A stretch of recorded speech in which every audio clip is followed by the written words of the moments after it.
गांव के कच्चे रास्तों और मिट्टी के घरों के बीच एक छोटा सा गांव अपनी शांति में जी रहा था। लोग अपनी मेहनत से रोजी रोटी कमाते, एक दूसरे की मदद करते। लेकिन इस गांव में एक औरत सबसे अलग थी।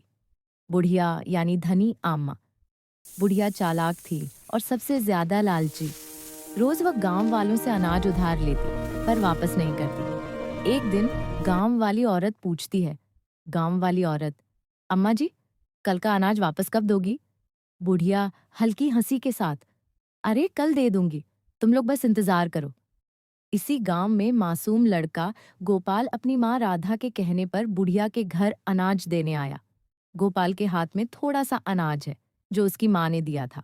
वह कहता है, गोपाल ने कहा है कल तक वापस कर देना। बुढ़िया मन ही मन सोचती है, बुढ़िया मन में, यह भी नहीं मिलेगा वापस। तभी गांव के पेड़ के नीचे एक साधु आते हैं जो भगवान का रूप लिए हुए हैं। वे बुढ़िया के सामने खड़े होते हैं और भिक्षा मांगते हैं। साधु, माता भूखा हूं, कुछ खाने को मिलेगा? बुढ़िया झूठ बोलते हुए कहती है, मेरे पास कुछ नहीं है। साधु की आंखों में एक अलग ही चमक थी, जैसे वे बुढ़िया की हर बात पहचान रहे हों। अगली सुबह बुढ़िया उठकर देखती है कि उसका सारा अनाज गायब है। उसके बर्तन टूट गए हैं और घर में एक अजीब सी खामोशी छा गई है। बुढ़िया चिल्लाकर कहती है, बुढ़िया, अरे मेरा अनाज सब कहाँ गया? तभी साधु वापस आते हैं और अपना असली रूप दिखाते हैं। वे कहते हैं, साधु, लालच का फल हमेशा बुरा होता है।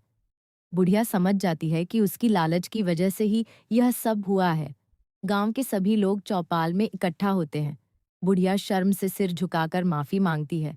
बुढ़िया, मुझे माफ कर दो, अब कभी लालच नहीं करूंगी। मुखिया, इंसान गलती से सीखता है। और इस तरह बुढ़िया ने सीखा कि लालच बुरी बला है।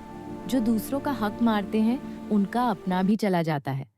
गांव में शांति फिर से लौट आती है और सब मिलकर एक दूसरे की मदद करने का संकल्प लेते हैं।